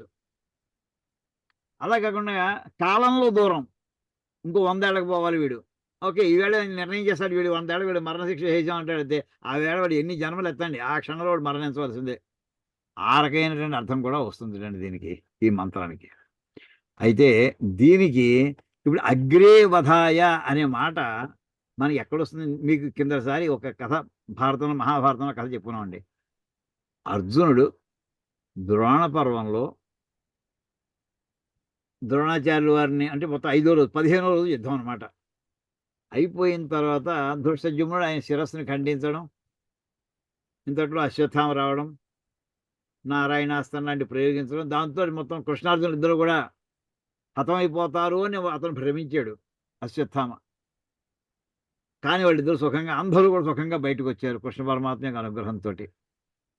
ఈ సమయంలో వ్యాస మహర్షి అక్కడికి వచ్చారు అని చెప్పుకున్నాం మనం. ఆ వచ్చినప్పుడు వ్యాస మహర్షి ఆయన నమస్కారం చేసి ఆ అర్జునుడు అడుగుతాడు, మహానుభావ నేను యుద్ధం చేస్తుంటే, ఈ కథ అప్పుడే కొంత చెప్పుకున్నాం మనం, మిగతా తల చెప్పుకుందాం అని పెట్టుకున్నాం మనం. ఎవరో నేను బాణం వేసి ముందరే ఆయన త్రిశూలంతో అవతలని పొడి చేస్తున్నాడు. నేను ఫిజికల్గా నేను బాణం వేస్తే ఆయన పొడవడం అయ్యాక నేను బాణం వేసి కొడుతున్నట్టు ఉంది. జనానికి నేను కనిపిస్తున్నాను, నేనే చంపుతాను అనుకుంటున్నారు, కానీ నాకు ఆయన మాత్రం ఇంకొక ఆయన ఎవరో కనిపిస్తున్నారు. ఆయన ఎవరై ఉంటాడు? ఆయన అగ్రే వధాయ. ఆ మాట ఇక్కడ వస్తుందండి. ఇక్కడ చూడండి, ఈదృశై స మహాదేవ పూజ్యమానో మహేశ్వర స శివ తాత తేజస్వి ప్రసాదాద్ యాతి తే అగ్రత అంటే అగ్రే వధాయ. అప్పుడు వ్యాసమహర్షి చెప్తున్నారు, ఓహో నువ్వు చెప్పిన ఎంత అదృష్టవంతుడు అర్జున. మహాదేవుడు, అందరూ కోట్ల మొత్తం బ్రహ్మాండాలన్నీ కూడా పూజించదగినటువంటి ఆ మహేశ్వరుడు, ఆయన శివస్వరూపుడు, తేజస్వి, నీ మీద అనుగ్రహంతో నీకంట ముందర వెడుతూ ఆయన చంపుతున్నాడయ్యా. ఆయన ఎవరిని అడిగావు కదా, ఆయన పరమశివుడే వచ్చాడయ్యా నీకు ఎదుగుకున్నాను. లేకపోతే ఆయన కనుక ముందర త్రిశూలంతో కనుక వాళ్ళని హతమార్చకపోతే ఎవ్వరూ హతమార్చలేరు వాళ్ళని. అలాంటి వాళ్ళు, ఎటువంటి వాడు, కౌరవులో ఉన్నటువంటి వాడు. తస్మిన్ ఘోరే సదా పార్థ సంగ్రామే రోమహర్షణి ద్రౌణి కర్ణ కృపైర్గుప్తాం మహేశ్వాసై ప్రహారిభి కస్తాం సేనాం తదా పార్థం సార్ధం మనసాపి ప్రదర్శయేత్ అర్తే దేవాన్ మహేశ్వాసాత్ బహురూపాన్ మహేశ్వరాత్. ఆ ఘోరమైనటువంటి ఆ యుద్ధంలో ద్రౌణి అంటే ద్రోణాచార్య యొక్క కొడుకు అశ్వత్థామ, కర్ణుడు, కృపాచార్యుడు, వీళ్ళందరూ దానికి ఆ రక్షణ కమాండర్స్ వాళ్ళు కౌరవ సైన్యానికి. వాళ్ళు ఎలాంటి ధనుష్కులు వాళ్ళందరూ కూడాను. అలాంటి వాళ్ళ చేత పరిరక్షించబడేటువంటి సేన ఎవడైనా మనస్సుతో కూడా ఊహించి వాళ్ళు ఓడించలేరయ్యా, ఒక్క పరమేశ్వరుడు తప్ప. ఇంకేతంటే బహురూపాన్ మహేశ్వరాత్, ఆయన అనేక రూపాల్లో వాళ్ళందరూ వధిస్తూ ఉంటాడు ఆయన. ఎలాగా అంటే అగ్రే వధాయ. ఇక్కడ వాళ్ళు ఎదుర్కొన్న కౌరవుల్లో ఉన్నటువంటి కమాండర్స్ ఎదుర్కొన్న స్థాతు మొత్సాహతే కశ్చిత్ నస్మిన్ అగ్రత స్థితే నహి భూతం సమంతేన త్రిశూలోకి. ఆయన ముందు అగ్రత స్థితే అగ్రే వధాయ అనమాట. ఆయన ఎదుర్కొన్నా ఉండ, ఆయనకి ఎదుర్కొన్నా ఎవడు నుంచోగలడు ఇంకా. ఆయన నీకంట ముందర ఉండి వాడిని హతమారుస్తుంటే ఇంకా ఆయన ఎదిరించి వాడు ఎవడున్నాడయ్యా? ఎవడు లేడు. ముల్లోకాలు ఎవడు? త్రిశులోకేషు ముల్లోకాలు ఎక్కడా లేడు అసలు. అంటూ అంతలా వర్ణించుకుంటూ వస్తాడండి. ఈ ఘట్టం అంతా కూడా టైం ఉంటేనండి అది చెప్పుకోవాలండి అసలు. ఎంతేదంటే అందులో మనం చెప్పుకున్నాం ఇందులో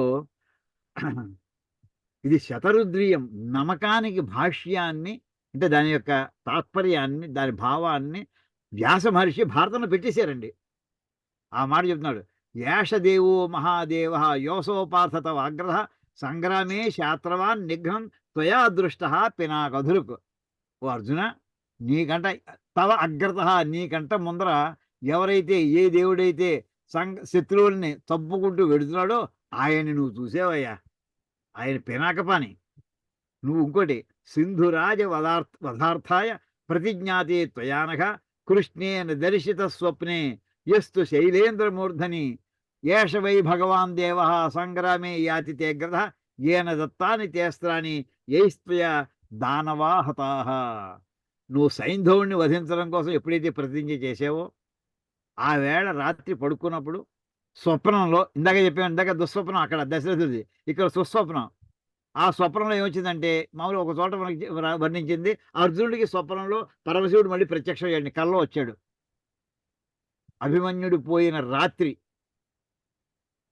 కల్లోకి వచ్చి మళ్ళీ అతను పాశుపతాస్త్రాన్ని మళ్ళీ ఇస్తున్నట్టుగా కల్లో వచ్చింది. ఈ మాట పక్కనే ఇద్దరు కూడా నేల మీద పడుకున్నారు ఆ వేళ. ఇంకేదంటే దీక్ష. ఆ దీక్ష పడుకుని వెంటనే పక్కన బావగారిని లేపేశాడు కృష్ణ పరమాత్మని. లేపేసి నాకు ఇలాంటి స్వప్నం వచ్చా, అయితే అయిపోయింది, మన ఎగ్గేసేవాళ్ళే అన్నాడు. సైంధవ అయిపోయింది అంతే, ఇప్పుడే నిర్ణయం అయిపోయింది. కళలో స్వప్నంలో సాక్షాత్ శివుడు వచ్చి నీకు మళ్ళీ పాశుపతాస్త్రం ఇస్తాడంటే రేపు పాశుపతాస్త్రాన్ని వాడుకునే అవకాశం వచ్చేసింది అని నిర్ణయం అయింది. ఎప్పుడైతే పాశుపతాస్త్రాన్ని నిర్ణయం అవుతుందో ఇంకా దాని తోటి ఇంకా జయమే జయము, ఓడిపోవడం లేదు. ఆ ఘట్టం కూడా తర్వాత మనకి వస్తుందండి, ఇందులోనే వస్తుంది. అంచేత ఆయన ఎన్ని అస్త్రాలు ఇచ్చాడో అత్యంత భయంకర. ఆయన ఇవ్వడంతో మిగతా వాళ్ళతో ఇచ్చుకుంటూ వచ్చేసారు. ఆయన్ని కనుక సేవ చేస్తే ఏమొస్తుందో తెలిసిన ఇక్కడ చెప్తున్నాను. ధన్యం యశస్యం ఆయుష్యం పుణ్యం వేదైశ్చ సంమితం దేవదేవస్య తే పార్థ వ్యాఖ్యాతం శతరుద్రియం. నీకు నేను శతరుద్రియాన్ని వ్యాఖ్యానం చేశానంటున్నాడండి వ్యాస మహర్షి. ఇది వేదములతో సమానమైనటువంటిది. దీనివల్ల నీకు ధన్యత వస్తుంది, యశస్సు వస్తుంది, ఆయుష్ వస్తుంది, పుణ్యం వస్తుందయ్యా, ఇవన్నీ కూడా నీకు లభిస్తాయి అని చెప్పి ఈ రకంగా ఇప్పుడు గచ్చ యుద్ధస్వ కౌంతేయ నవాస్తి పరాజయ. నీకు యుద్ధంలో ఓడిపోవడం అనేది ఉండదు. ఎస్య మంత్రీచ గోప్తాచ పార్యస్థో హి జనార్దన.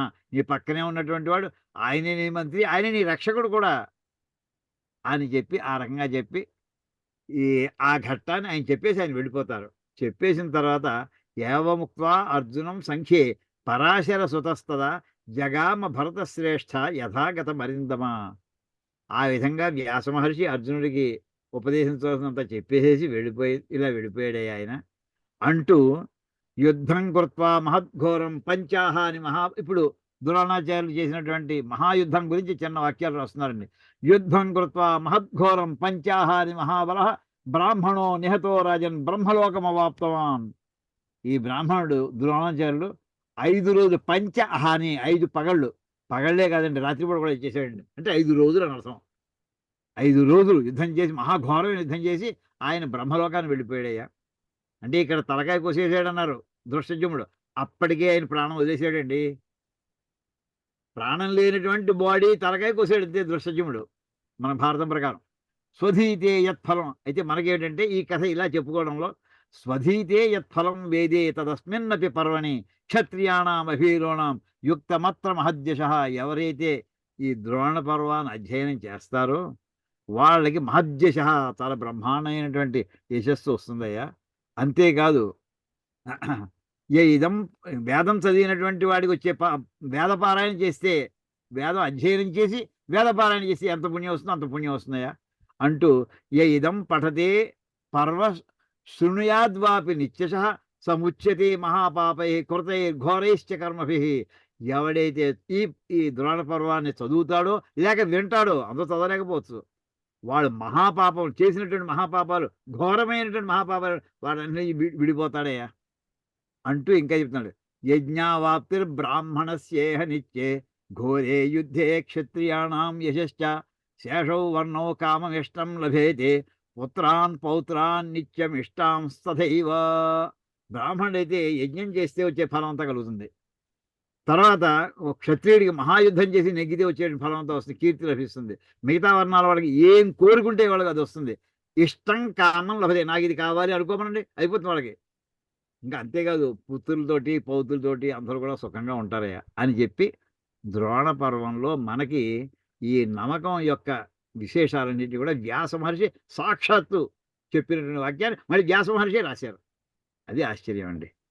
ఇది ఎందుకు చెప్పాలంటే ఇది అగ్రేవధాయ అనే మాటకి మనకి ఉదాహరణగా ఇది తీసుకున్నామండి. అయితే ఇంకోటి ఉందండి అగ్రేవధాయకి, అది కూడా చెప్తాను ఇప్పుడు. అదేంటంటే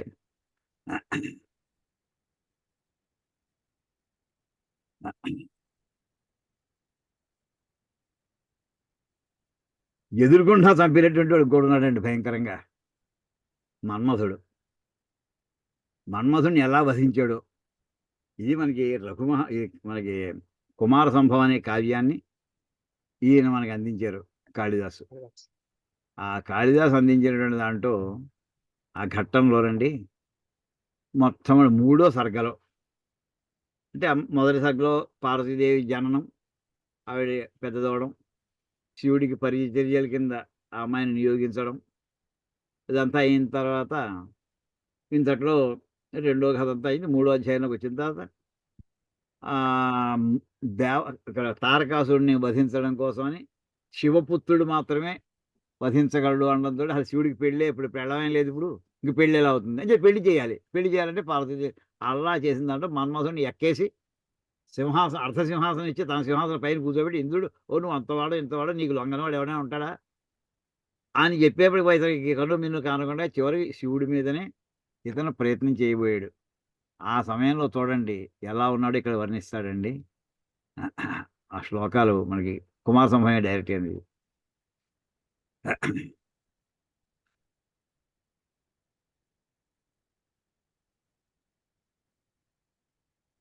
అర్ధేంద్రియక్షోభమయుగ్మనేత్ర పునర్వశిత్వాద్ బలవన్నిగృహ్య హేతుం స్వచేతో వికృతేర్దిదృక్షు దిశాముపాంతేషు ససర్జ దృశ్యం.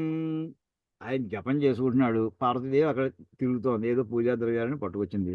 ఈయన మనస్సులో అప్పుడే వాడు బాణం ఎక్కువ పెట్టేవాడికి ఈయన మనస్సులో ఒక్క క్షణకాలం తేడా వచ్చింది. ఏమిటి ఇలా వెంటనే మళ్ళీ ఏమిటి నా మనసులో తేడా రావడం ఏంటి అసలు ఏమైంది ఇక్కడ అని చెప్పి ఇక్కడ చూడండి. ఇంద్రియ క్షోభం అయుగ్మ నేత్ర అంటే బేసికన్నుడు వాడు, సరికన్నుడు అంటే 2 కళ్ళు ఉన్నవాడు. యుగ్మం అంటే సరికన్నుడు, సరి అంటే 2, 4, 6 ఇలాంటివి. అయుగ్మం అంటే సరికానిది అంటే బేసి 3 కన్నుడు.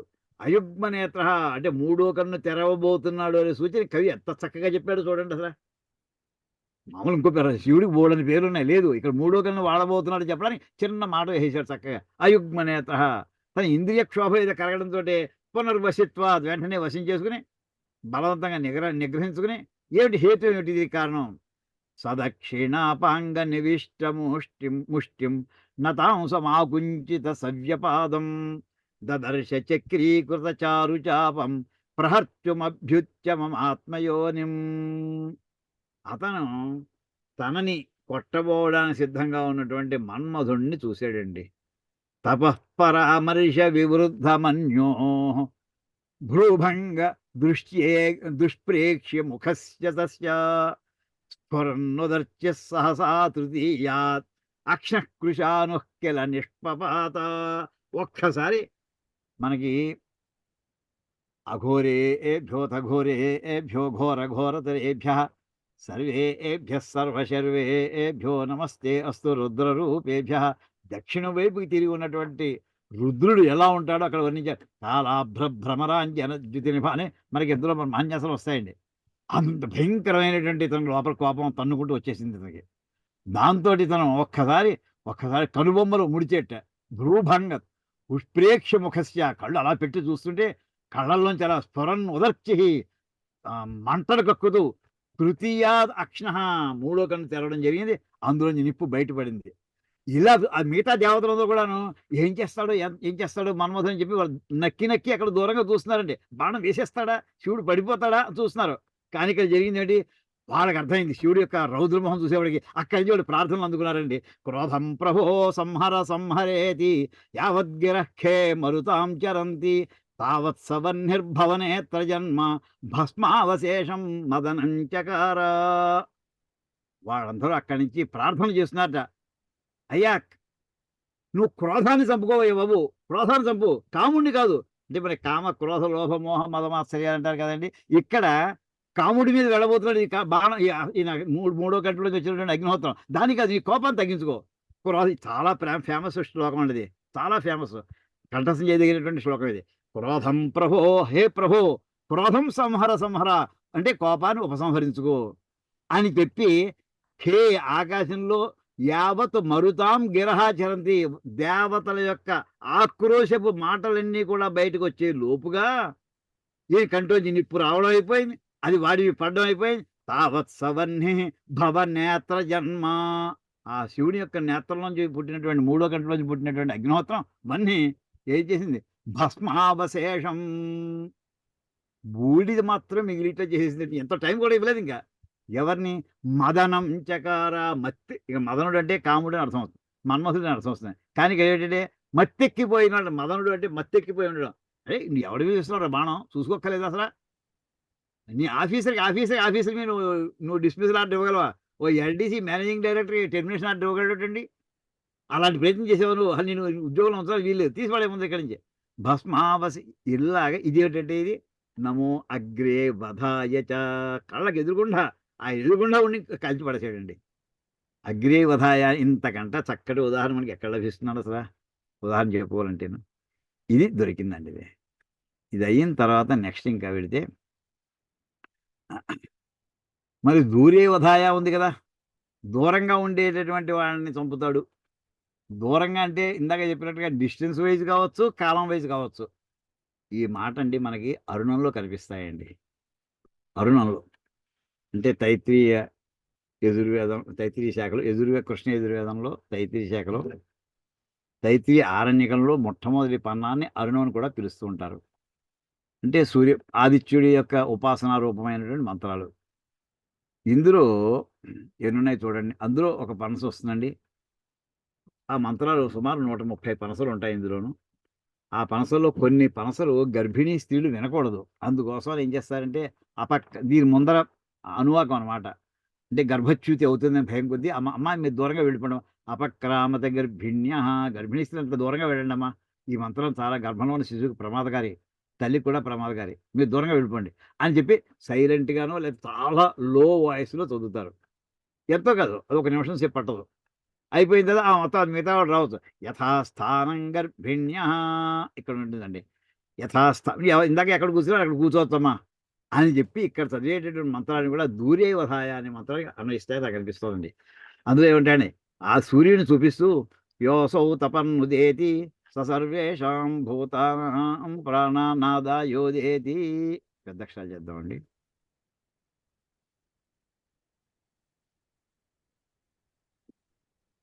సర్వేషాం భూతానాం ప్రాణానాదాయోదేతి మామే ప్రజాయా మా పశూనాం మా మమ ప్రాణానాదాయోదగాః అసౌయోస్తమేతి సర్వేషాం భూతానాం ప్రాణానాదాయాస్తమేతి మామే ప్రజాయా మా పశూనాం మా మమ ప్రాణానాదాయాస్తంగాః అసౌయ ఆపూర్యతి సర్వేషాం భూతానాం ప్రాణైరాపూర్యతి మామే ప్రజాయా మా పశూనాం మా మమ ప్రాణైరాపూరిష్ఠాః అసౌయోపక్షీయతి సర్వేషాం భూతానాం ప్రాణైరపక్షీయతి మామే ప్రజాయా మా పశూనాం మా మమ ప్రాణైరపక్షేష్ఠాః అమూని నక్షత్రాణి సర్వేషాం భూతానాం ప్రాణైరవ ప్రసర్పంతి చోత్సర్పంతి చ మామే ప్రజాయా మా పశూనాం మా మమ ప్రాణైరవ ప్రసృపతమోత్సృపత ఇమే మాసాశ్చార్ధమాసాశ్చ సర్వేషాం భూతానాం ప్రాణైరవ ప్రసర్పంతి చోత్సర్పంతి చ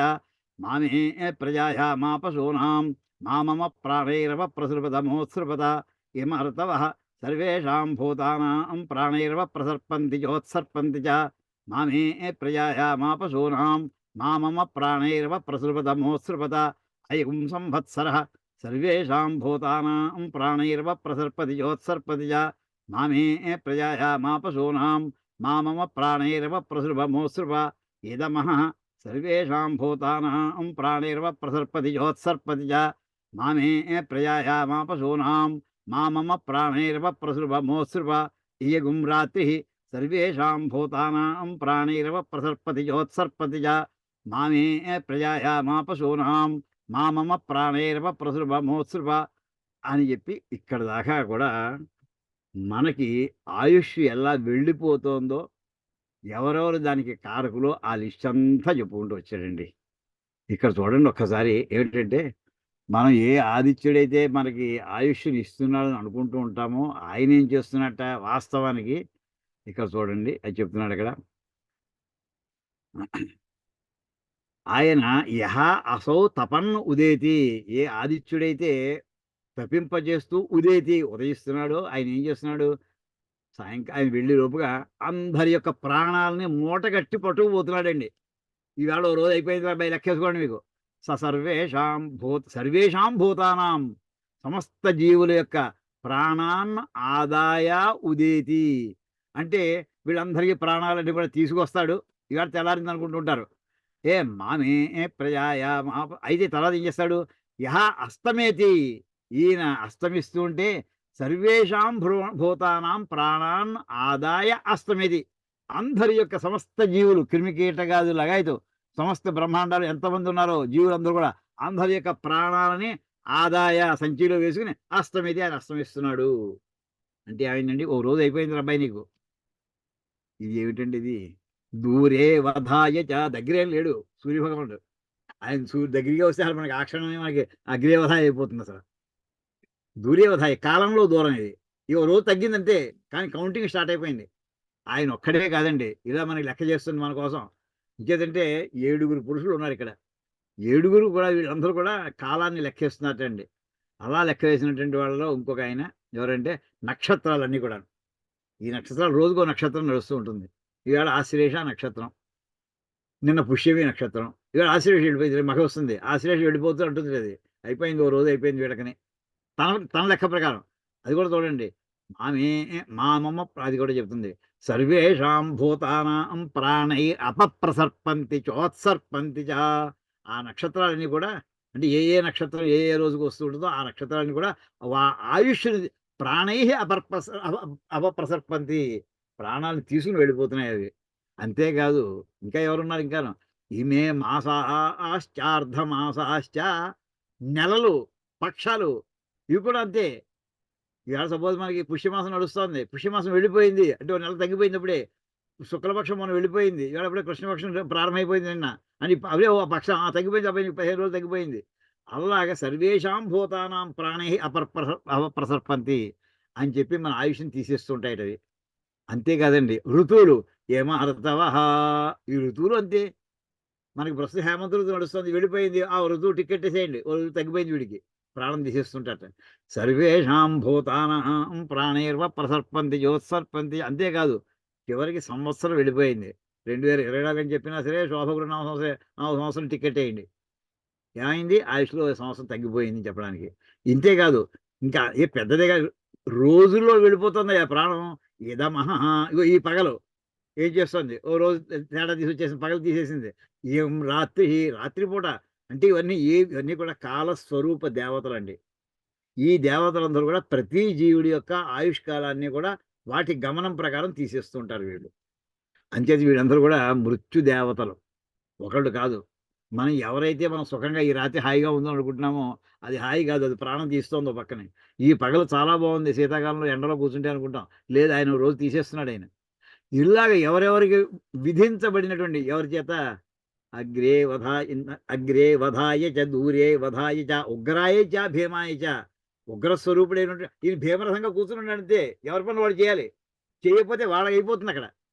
ఆ రకంగా ఉండేటటువంటి సమయంలో ఇక్కడ వీళ్ళందరికీ కూడా ఈ రకమైనటువంటి మృత్యుదేవత మనకి ఈ పనులన్నీ చేస్తూ ఉంటుందండి. ఇంత విషయాన్ని చెప్తుంటాడండి.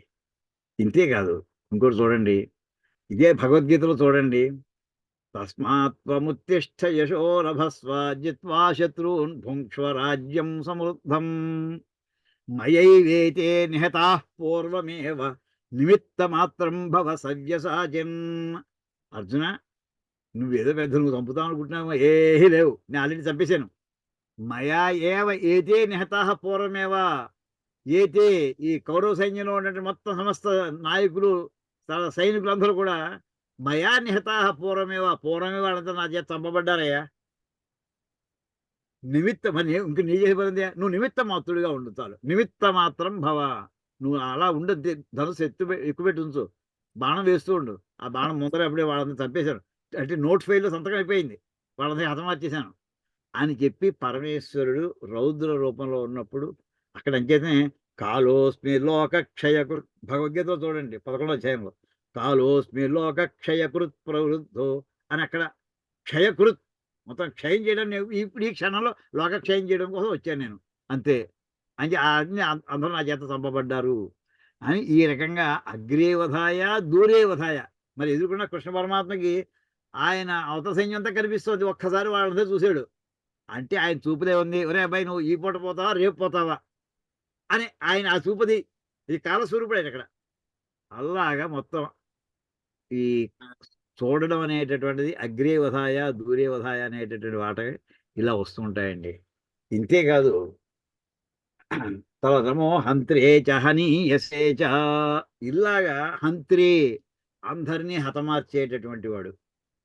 హనీయసే అంటే చాలా సూక్ష్మాతి సూక్ష్మమైన దాన్ని కూడా వదిలిపెట్టకుండా, లేదు పెద్దవాళ్ళని వేసేసానులే, లేదు చిన్నవాళ్ళని వదిలేసే లేదు, ఎవ్వరు మళ్ళీ ప్రతి వాళ్ళని వేయవలసిందే. దానికి ఆయన ఎలా సాధనాలు ఉన్నాయంటే అది కూడా మళ్ళీ నమ్మకంలో మన భాష్యం వస్తుందని ఇంకాను, కానీ వాక్యం ఇప్పుడు ముందరే కనిపిస్తుంది. ఆఖరిలో చూడండి, ఆఖరి అనువాకాల్లో వస్తుంది. ఓం సహస్రాణి సహస్రధా బాహుస్తవ హేతయ తాసామీశానో భగవః పరాచీనా ముఖాకృతి. హే రుద్ర, నీకు అనంత కోటి హస్తాలు ఉన్నాయ్యా, బాహువులు ఉన్నాయ్యా. సహస్రాన్ని సహస్రధ, వేలాది, వెయ్యి అంటే వేరు కాదని చెప్పి అనంతం చెప్పుకున్నామండి. వేలాది వేల విధాలుగా బాహువులతో కత్తులు పట్టుకుని ఉంటున్నావు, ఎక్కడైనా వేసేస్తావు నువ్వు. తాసాం ఈశాన, అందరినీ కూడా మొత్తం సమస్త జీవరాశి కూడా కంట్రోల్ చేసేటటువంటి వాడు. కంట్రోల్ చేయడం అంటేనండి యాక్చువల్లీ పెద్ద పెద్ద సైజులో ఉన్నటువంటి వాళ్ళని తీసేయడం, అది మనం మామూలుగా కథల రూపంలో వింటాం. యుద్ధాలు కావచ్చు, లేకపోతే అనేక రకాల మార్గ మధ్యంలో ప్రాణాలు వదిలేసిన వాళ్ళు కావచ్చు. ఇది బాడీలో నుండి అసలు మన బాడీ స్ట్రక్చర్ మళ్ళీ ఎనాటమీ తీసుకుంటే, మన బాడీలో ప్రతి టిష్యూ దేనితోటి ఫార్మ్ అయింది? సెల్స్ తోటి ఫార్మ్ అయ్యాయండి. సూక్ష్మాతి సూక్ష్మమైనటువంటి కణములు, జీవకణాలు అంటాం మనం వాటిని. బ్లడ్ ఎలా వాటికి అందుతుంది, వాటిని అందులో కూడా మనకి పాడైపోయినటువంటి వాటిని ఎవరు బయటికి లాగేస్తారు? సెల్స్ పుడుతూ ఉంటాయి, పోతూ ఉంటాయండి. డెడ్ సెల్స్ని లాగేయాలి. చెట్లు ఉన్నాయనుకోండి, అవి అందులో ఒక మెకానిజం ఉంటుందండి. ఆ ఆకు చెట్టు ఆకులు ఉన్నాయి, రావి చెట్టు ఉంది, రావి ఆకులు వచ్చాయి, శాశ్వతంగా ఉంచుకోదు అది. అసలు ఆ చెట్టులో చెట్టు అయినటువంటి వాడు ఒకడెవడో ఉంటాడు, జీవుడు ఎవడో ఉంటాడు, ఆ చెట్టుకి సంబంధించిన జీవుడు. ఆ జీవుడు ఈ ఆకు ఎన్నాళ్ళ నుంచి బతికుంది ఇక్కడ, నా చెట్టు ఈ కొమ్మలను ఆశ్రయించుకొని దీన్ని తీసేయాలి, దాని వాటర్ సప్లై ఆపేస్తుందండి. ఆ అశ్వత్థ వృక్షానికి ఏ చెట్టు అయినా సరే అది ఆ ఆకులకి అందవలసినటువంటి నీటిని సప్లై ఆపేస్తుంది, వాటికి అందవలసిన ఎమినో ఆసిడ్స్ని ఆపేస్తుంటుంది, మినరల్స్ని ఆపేస్తుంది. దాంతో పండిపోతుంది, అది రాలిపోతుంది. అది కూడా ఒక అంటే ఏంటంటే సెల్ లెవెల్లో హనీయసే, హంత్రేచ అంటే పెద్ద పెద్ద వాళ్ళని చంపడం, హనీయసే అంటే చాలా సూక్ష్మాతి సూక్ష్మమైన వాటిని కూడా చంపేస్తాడు ఆయన. సెల్ లెవెల్లో ఆ సెల్ యొక్క పర్పస్ అయిపోయింది, తీసేదాన్ని. సర్జరీలో ఎలా అయితే ఆ పార్ట్ కట్ చేసేస్తున్నాడో, బతికుండగా దాని పర్పస్ అయిపోతే దాని లైఫ్ టైం అయిపోయింది సెల్ది, దాన్ని తీసేసేయాలి, బయట లాక్కొచ్చేయాలి. ఇవన్నీ చేయడానికి సూచించబడేటువంటి హనీయసే అనే మాట అండి. అక్కడ చెప్తూ ఇంకా అక్కడే కాదయ్యా, ఇక్కడ ఎంతమంది ఉన్నారు ఇలా ప్రాణాలు తీసేసేటటువంటి వాడు. సహస్రాణి సహస్రశోయే రుద్ర అధిభూమ్యాం, భూమి మీద ఉన్నారయ్యా లక్షలాది మంది రుద్రులు కాసు కూర్చున్నారు ఎప్పుడు లేపేద్దామని. ఏషాగం సహస్రయోజనే వధన్వాని తన్మసి, వాళ్ళని ఈ ప్రార్థన చేస్తాడు. అలాంటి వాళ్ళని ఏ రూపాల్లో రుద్రమూర్తులు అందరూ కూడా ఈ భూమి మీద ఆక్రమించుకుని కూర్చుని వాళ్ళని దూరంగా పెట్టేవే బాబు అని చెప్పి మళ్ళీ ఇంకో రుద్రుడిని ప్రార్థిస్తున్నాడు. వాళ్ళు అర్ణవ సముద్రంలో ఉండొచ్చు, ఆకాశంలో ఉండొచ్చు, మనం ఎక్కడున్నా సరే మన వదిలిపెట్టరు వాళ్ళు. నీలగ్రీవాశిధికంఠ శర్వ అధ క్షమాచర, వాళ్ళు ఎలా ఉంటారు? నీలగ్రీవులు, శిధికంఠులు, తెల్లటి కంఠం, నల్లటి మచ్చలు ఉన్నటువంటి కంఠం.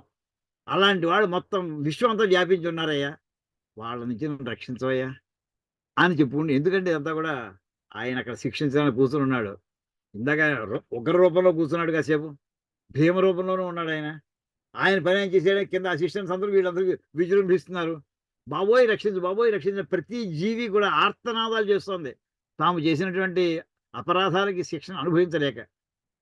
అప్పుడు చివరికి అండి అక్కడ ఇంకొక మాట వస్తుందండి మనకి, ఇది కూడా మన నమ్మకంలోంచే. అగ్రే వధాయ దూరే వధాయ అన్నాం కదండి, అంటే వధిస్తాడని. చివరికి ఆ వధించడానికి ఎదురుగా మన తలకాయ ఆయన చేతిలో కత్తి కింద వెళ్ళిపోయింది అనుకోండి, అప్పుడు చేసేటండి ఈ గొప్ప మంత్రాలు. ఇది మామూలుగా నా చంటి పిల్ల, మా ఇంటి చంటి పిల్లని అసలు రక్షించవయ్యా, మా ఇంటి పెద్దాన్ని రక్షించవయ్యా, వాళ్ళ ప్రాణాలు తీసేయగయ్యా, వయసులో ఉన్న వాళ్ళని రక్షించవయ్యా, ఇంకా వయసులో ఇంకా రాని వాళ్ళని రక్షించవయ్యా, మా అమ్మని రక్షించవయ్యా, మా నాన్నని రక్షించవయ్యా, ఆర్తనాదం చేస్తుంటారండి. మానో మహాంత ముతమానో అర్భకం మాన ఉక్షంత ముతమాన ఉక్షితం మానో వధీ పితరం మోత మాతరం ప్రియా మానస్తనువో రుద్రవీరిష. వీళ్ళంతా నాకు కావాల్సిన వాళ్ళయ్యా. మా నో వధీహి నహ, మా బంధువులందరికీ కూడా మా వధీహి వధించకయ్యా అని ప్రార్థన చేసుకోవడం అండి. సామాన్యంగా ఇది చంటి పిల్లల ఆరోగ్యం ఓ మోస్తరుగా ఉన్నప్పుడు ఎప్పుడైనా ఏదైనా హోమం చేయాలంటే ఈ మంత్రం చేస్తారండి. మానో ఇంకైతే అర్భకుడు పెద్దవాళ్ళు, ఇంటూ పెద్దవాళ్ళు ఉంటారు, 90 ఏళ్ళ వాళ్ళు ఉన్నారు, వాళ్ళ పనులు వాళ్ళు చేసుకుంటున్నారు, మనకే ఇబ్బంది పెట్టట్లేదు, వాళ్ళు డబ్బు వాళ్ళు తింటున్నారు, వాళ్ళు పెట్టిన దాంతో మనం అందరూ భోజనం చేస్తున్నాం, ఇంటి మిగతా వాళ్ళందరూ కూడాను. వాడు వెళ్ళిపోవాలి ఎవరు కోరుకుంటారండి? సన్మార్గుడైన అందరికీ చక్కటి శిక్షణ ఇచ్చాడు. మానో మహాంతం ఉత మానో అర్భకం, అంటే చిన్నపిల్లాడు అయ్యేవాడు, ఇంకా కళ్ళు తెరవలేదయ్యా, బట్టలు వేసుకోవడం చేత కదయ్యావాడు, స్కూల్కి ఇంకా వెళ్ళలేదయ్యా, వాడిని రక్షించవయ్యా. ఆన ఒక్షంతా ఇప్పుడే ఆఫీస్కి పెడుతున్నాడు అయ్యేవాడు, వాడికి అసలు వయసులో ఉన్నాడు, వాడు రక్షించే, వాడి వల్ల మా కుటుంబం అంతా నిలబడిందయ్యా. లేదయ్యా వాడు రిటైర్ అయిపోయాడు, అయినా సరే వాడు మాకు కావాలయ్యా. మానో వధి. ఇలాగ కాళ్ళ వేళ్ళబడి ఆ రుద్రుడిని మనం ప్రార్థించుకునేటటువంటి మంత్రం అండి. నమో ఉగ్రాయ చ భీమాయ చ, నమో అగ్రే వధాయ చ దూరే వధాయ చ, నమో హంత్రే చ హనీయసే చ అని చెప్పి ఇంతలా ప్రార్థించిన తర్వాత ఇంకా ఎప్పుడు కూడా శుభకార వాక్యం. నమో వృక్షేభ్యో హరికేశేభ్య. ఇంతవరకు అంతా జీవులమి చెప్పి వృక్షాలకి నమస్కారం, ఆకుపచ్చగా ఉండేటటువంటి చెట్లన్నిటికీ కూడా నమస్కారం చెప్తూ, అంటే ఓ శుభప్రదమైనటువంటి, మళ్ళీ ఇది పునర్జన్మ లాంటిది ఏదో వస్తుంది అనమాట. దానికి సంబంధించిన విషయాలు కూడా తర్వాత చెప్పుకుందామని ఇక్కడ ఆపుకుందామండి మనం. ఓం కాయేన వాచా మనసేంద్రియైర్వా బుద్ధ్యాత్మనా వా ప్రకృతి స్వభావాత్ కరోమి యజ్జత్ సకలం పరస్మై నారాయణాయేతి సమర్పయామి. హరి ఓం తత్సత్. బ్రహ్మార్పణమస్తు. శ్రీ సీతారామార్పణమస్తు. ఓం తత్సత్.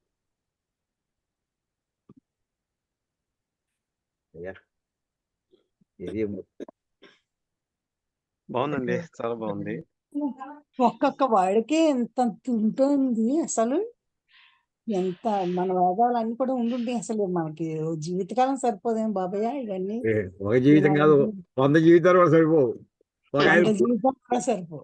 100 జీవితాలు correct. భరద్వాజ మహర్షి 3 జన్మలు 3 సార్లు 300 ఏళ్ళు బతికేట. 300 ఏళ్ళు అర్థం చేస్తున్నా, అవ్వలేదన్నట్ట. ఇందులో వచ్చి ఇది అవ్వదమ్మా. ఇది ఇవన్నీ కూడా సరి అయిన పదాలు చూడండి, ఇక్కడ ఏ పదం వాడుతామో ఆ ఘట్టం కూడా మనకి లభిస్తుంది. సార్ ఈ రోజు క్లాస్ విన్నాక ఒక అంటే మామూలుగా మీరు చెప్పిన దానికి కొంచెం అంటే మనం ఒక విధంగా హాస్యంగా చెప్పుకునేటట్టు అనుకోండి, సీరియస్ గా కాదు. మామూలుగా ఏంటంటే వయసు వచ్చినప్పుడు ప్రతి వాళ్ళు ఈ రోజు నా వయసుకు ఒక రోజు యాడ్ అయింది, ఇంత వాడిని అయ్యాను, ఇంత పెద్దవాడిని అయ్యాను అనుకుంటారు కదా. ఈ రోజు క్లాస్ విన్నాక ఓ రోజు తీసేయాల్సి వస్తుంది. అంతే కదా మరి. అదే అంటే ఇంతవరకు కలుపుకుంటున్నాం, ప్లస్ అలా మైనస్ చేయాలని తెలిసింది అనమాట. అది కాదు, మనం తీసేయక్కలేదు, తీసేసి వాడు పైన కాసు కూర్చున్నారు. అకౌంట్ బుక్ వాళ్ళ చేతిలో ఎప్పటికప్పుడు అప్డేట్ అయిపోతుంది.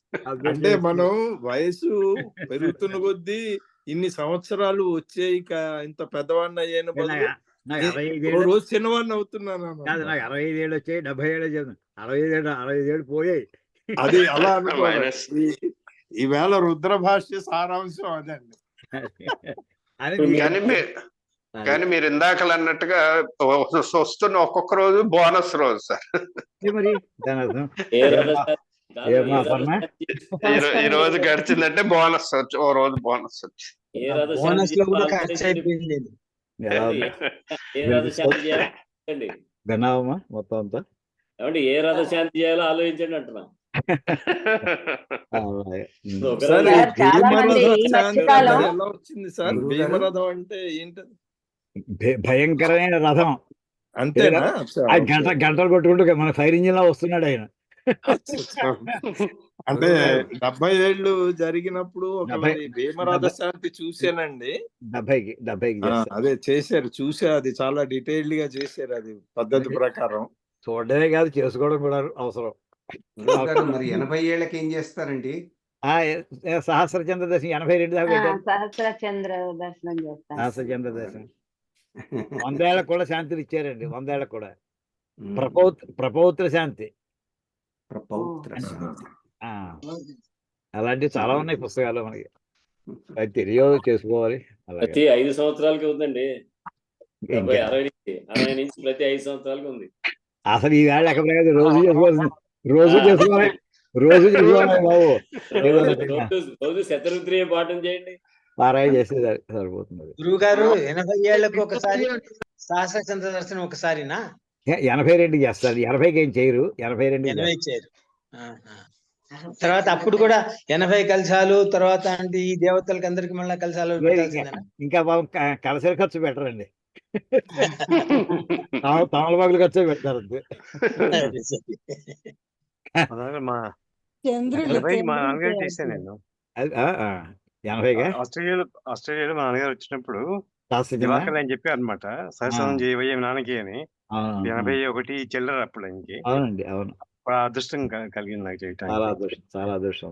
అవధాని గారికి అన్నవరంలో జరిగింది 75 సంవత్సరాలు కదా. 75దా భీమరథ అంట. షష్ఠి పుట్టమ్మ కథ బాబు. 2 అయ్యాయమ్మా. 2 ఓకేనమ్మా మరి. సరే అయితే గరిమల వీరభద్రావతి అని చెప్పాడు. ధన్యవాదాలు. అవధాని గారికి చేయించే అవకాశం నాకు దొరికింది అని. మన సరే. యుఎస్ వెళ్ళినప్పుడు ఓహో, అలాగే. అక్కడ ఉన్నాడు యుఎస్ లో అతను. అయ్యా మరి ఉందా మరి? ధన్యవాదాలు గురువు గారు. నమస్కారం గురుగారు. నమస్కారం గురుగారు. నమస్కారం గురువు గారు. అంటే అల్టిమేట్లీ కార్యక్రమం అంతా చాలా బాగా చెప్తుంది సార్. కాలస్వరూపుడికి నమస్కారం అని చెప్పుకోవడం అంతే. చివరికి నమస్కాలాయ మొత్తం అంతా కలిసి చెప్పాలి ఒక్క మాట, నమస్కాలాయ అంతే. మొత్తానికి భయపెట్టారు సార్ క్లాస్ నన్ను. చాలా గమ్మునైపోతుంది బాబయ్య. అలాగే కాలమా? కాదు క్లాసు.